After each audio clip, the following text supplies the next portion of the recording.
جی ناظرین السلام علیکم۔ ابھی ابھی میاں نواز شریف صاحب نے خطاب کیا ہے آسما جہانگیر کانفرنس سے اور اس کے کنکلوڈنگ سیشن سے، اور اس کے حوالے سے کچھ کنٹروورسی پہلے فواد چودھری صاحب نے پیدا کرنے کی کوشش کی۔ انہوں نے کہا مجھے انوائٹ کیا گیا تھا لیکن میں نہیں گیا، اس لیے کہ جس شخص کو عدالتیں مجرم کہہ چکی ہوں تو میں کیوں اس میں جاؤں۔ لیکن اصل ریزن یہ ہے کہ جو صورتحال وہاں پہ تھی، جو نعرے وہاں پہ لگ رہے تھے، جو لوگوں کا حشر وہاں پہ ہو رہا تھا، تو فواد چودھری صاحب بھی دوسری سائڈ والے لوگوں میں آتے ہیں، تو انہیں کچھ اندازہ ہو گیا تھا کہ ان کے ساتھ ہونی کیا ہے، تو اس لیے انہوں نے بہانہ بنا دیا، اور اچھا کیا، عزت بچ گئی ان کی، ورنہ وہاں پہ کافی برا ان کے ساتھ ہونا تھا۔ اور نواز شریف کے خطاب سے پہلے بڑے عجیب و غریب واقعات ہوئے کہ وہ جو ہے اچانک انٹرنیٹ کی تاریں کٹ گئیں، اور بہت سارے لوگ، لاکھوں لوگ انتظار کر رہے تھے کہ یہ خطاب سنیں۔ بڑے عرصے کے بعد نواز شریف خطاب کرنے لگے تھے، تو اچانک ڈسکنیکٹ ہو گیا، پتہ چلا لاہور میں کوئی انٹرنیٹ ہی اڑا دیا گیا۔ اب دیکھیں کتنے سورما بہادر لوگ ہوں گے جو نواز شریف کی تقریر سے ڈر گئے۔ یہ بہادر لوگ تو نہیں ہو سکتے نا، بزدلوں کے بزدل ہوں گے۔ خیر انٹرنیٹ کی تاریں کٹ گئی، اور ہم یہاں اسلام آباد میں بیٹھے سن رہے تھے، منیزہ جہانگیر نے بڑا کمال کا جملہ کہا۔ انہوں نے کہا جی کہ میں آپ کو بتا سکتی ہوں تارے کون کاٹتا ہے، یہ تارے کاٹنا چوہوں کا کام ہوتا ہے۔ بہت اچھا جملہ تھا، اور ظاہر ہے چوہے وہ کسے کہہ رہی تھی آپ کو بھی سمجھ آ گئی ہوگی، اور کام تو چوہوں کا ہی ہے نا یار۔ اچھا، نواز شریف کی خیر وہ جو ڈیلے تھا، اس کے بعد نواز شریف کی تقریر کا آغاز ہوا۔ نواز شریف نے چند باتیں نئی کی ہیں۔ ایک تو انہوں نے آسما جہانگیر کے حوالے سے بڑی محبت سے ان کا ذکر کیا، یہ بھی بتایا کہ آخری لمحوں میں ان کے انتقال سے پہلے جب بات ہو رہی تھی تو نواز شریف صاحب سے ہی بات ہوئی تھی۔ یہ بات شاید کہیں کوٹ ہوئی ہے یا نہیں کوٹ ہوئی، اس زمانے میں نگران وزیر اعظم بننے کے لیے جس نام کا اعلان کرنا تھا وہ بھی آسما جہانگیر کا تھا، لیکن زندگی نے انہیں اتنی مہلت نہیں دی۔ خیر اس کے بعد نواز شریف نے آئین کی بالادستی کی بات کی، عدالتوں کے حوالے سے بات کی، اور پھر انہوں نے کہا کہ لوگوں کو اظہار رائے کے حوالے سے بات کی، اور پھر انہوں نے یہ تاروں والے قصے پہ بھی کہا کہ بھائی یہ دیکھیں، یہ جو ہے نا آوازیں چھین لینا، یہ ایسی بات ہے جیسے تاریں کاٹ دی گئی، تو اس سے کیا مسائل حل ہو جائیں گے؟ اس طرح کے گھٹیا، اوچھے، ذلیل ہتھ کنڈوں سے کیا مسائل حل ہو جائیں گے؟ نہیں، مسائل نہیں حل ہو سکتے۔ یہ تو بس کور آف ہے، بس کارروائی ڈالنی ہے۔ تو جس نے کارروائی ڈالنی تھی وہ اس وقت شاید جب ہم وی لاگ کر رہے ہیں، آپ وی لاگ سن رہے ہیں، اس وقت شاید شاباش لے رہا ہو کسی کوارٹر سے۔ تو پھر اس کے بعد انہوں نے ججز کے حوالے سے بھی بات کی کہ ججز بیچارے تو خود فیصلہ انصاف مانگ رہے ہیں، اور پھر حکومتیں کیسے بنتی ہیں، حکومتیں کیسے ٹوٹتی ہیں، کس طرح ماشاء اللہ لگے اس ملک میں، کس طرح ڈکٹیٹروں نے آئین کو ردی کی ٹوکری بنا دیا، اور کس طرح میڈیا پہ تسلط قائم رکھا۔ انہوں نے کہا خبر نہیں چل سکتی، اور جو ہے اینکروں کو نکال دیا گیا، کالم نگاروں کے بارے میں کہا کہ ان کے کالم نہیں چھپتے۔ تو وہ جو سارے پاکستان کے بنیادی مسائل تھے، جو سول ملٹری کے مسائل ہیں، وہ انہوں نے ڈسکس کیے۔ اس کے علاوہ انہوں نے جو چند باتیں کی، انہوں نے سول سوسائٹی کو ایک طرح سے ایکٹیویٹ ہونے کا حکم دیا۔ انہوں نے کہا کہ وکلاء بھی ہیں، وکلاء کی بہت تعریف کی، بائی دی وے وکلاء بھی ہیں، وکلاء کے حق میں بہت اچھی باتیں کی، اور صحافی بھی ہیں۔ پھر اس کے بعد انہوں نے کہا جی کہ دیگر علماء بھی ہیں، لیکن ایک نام اور لیا، ایک فیکشن آف دا سوسائٹی پر، اور بات کی کہ اب انہیں بھی اس تنظیم کا حصہ ہونا چاہیے، اس اسٹرگل کا حصہ ہونا چاہیے، اس جد و جہد کا پارٹ ہونا چاہیے۔ اور وہ اسٹرگل جو وہ فیکشن ہے سوسائٹی کا، وہ طلبہ ہیں۔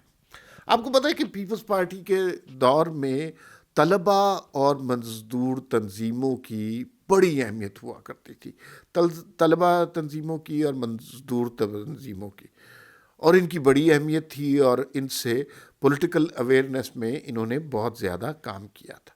تو اس کے بعد پھر ضیاء الحق کا دور آیا تو ایک کوشش کے ذریعے ان کو ختم کیا گیا. نہ طلبہ تنظیمیں رہیں، نہ مزدور تنظیمیں رہیں، ٹریڈ یونینز ختم ہو گئی. لیکن پھر اس کے بعد جد و جہد کرنے والے وکلاء اور صحافیوں کی شکل میں آپ کے سامنے آئے. نواز شریف جہاں سب کو اکٹھے جد و جہد کرنے کا کہہ رہے ہیں، وہاں انہوں نے طلباء کی شمولیت پر بھی اعتراض کیا، کوئی درخواست کی، اعتراض نہیں کیا. اور انہوں نے ایک مشترکہ جد و جہد کا پلان اناؤنس کیا، اور انہوں نے کہا کہ اس میں دیر نہیں کرنی چاہیے، بلکہ انہوں نے کہا کہ کانفرنس میں جو لوگ بیٹھے ہیں یہ شام کو ہی بیٹھیں اور کچھ فیصلے کریں، لوگوں کو ایکٹیویٹ کریں، اور لوگ جو ہیں احتجاج کریں جبر کے اس نظام کے خلاف. تو خیر یہ باتیں نواز شریف نے، کچھ باتیں جو لوگ ایکسپیکٹ کر رہے تھے وہ نواز شریف نے نہیں کی. لوگ ایکسپیکٹ کر رہے تھے اس میں جہاں جبر کے نظام اور فوج کی غیر سیاسی کاموں میں مداخلت، اس پہ بات کریں گے، تو وہ تو انہوں نے کی، لیکن نام نہیں لیے. لوگوں کو اب عادت ہو گئی ہے نام لینے کی، سننے کی. نہ جنرل باجوہ کا نام لیا، نہ ثاقب نثار کا نام لیا، نہ جنرل فیض حمید کا نام لیا. اور لوگ ایکسپیکٹ کر رہے تھے. جانے اس میں کیا رمز ہے کہ ان لوگوں کے نام نہیں لیے، کیونکہ لوگ سننا ضرور چاہتے تھے.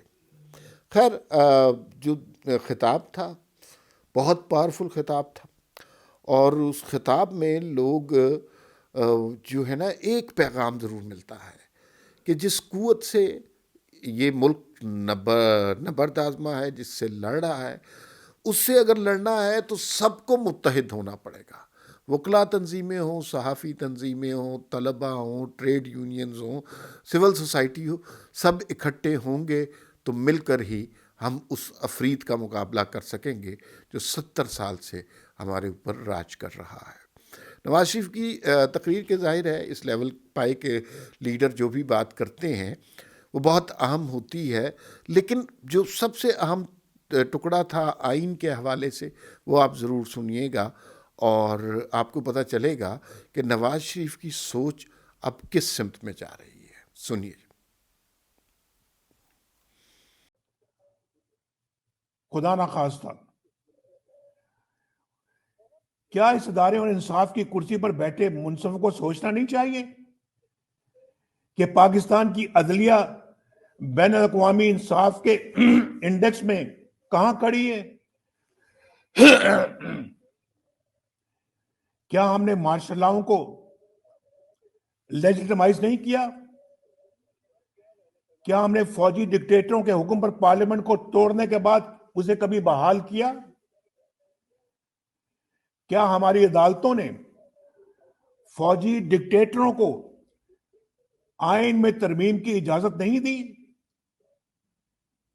یہ سب کچھ آپ کے سامنے ہوتا رہا ہے. میں کوئی ایسی بات نہیں کر رہا جس کو نہ ہم نے دیکھا ہو، نہ سنا ہو، نہ جانا ہو.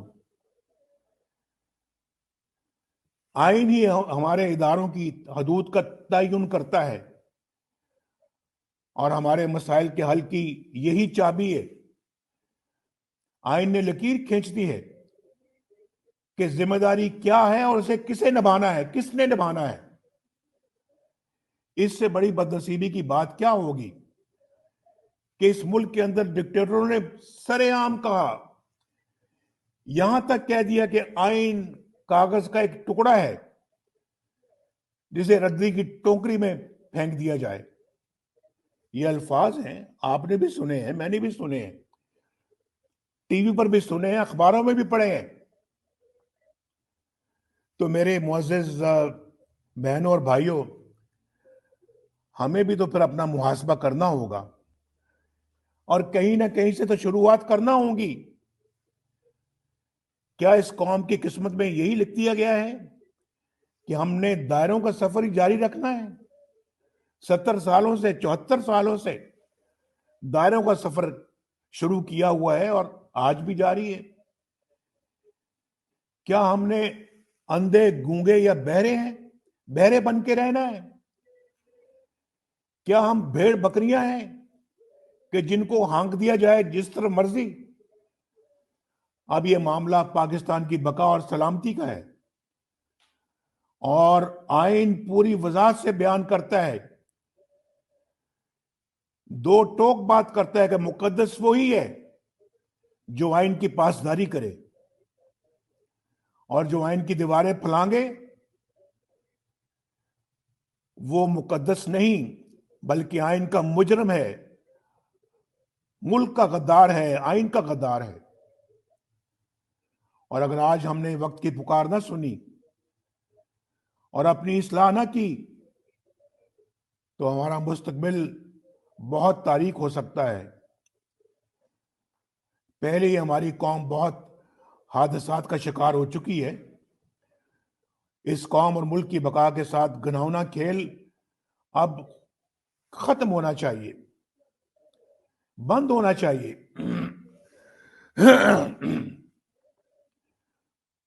میں سمجھتا ہوں کہ اس وقت ہم سب کو مل کر ایک قومی بیانیے پر متفق ہونے کی ضرورت ہے۔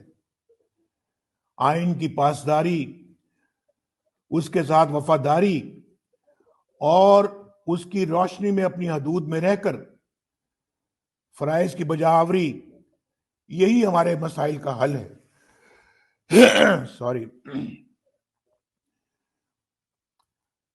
اور اس کے لیے وکلا برادری، دانشور، جمہوریت پسند میڈیا، سول سوسائٹی، انسانی حقوق کی تنظیمیں اپنا بھرپور کردار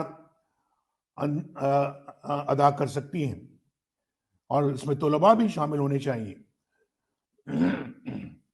ان سب کو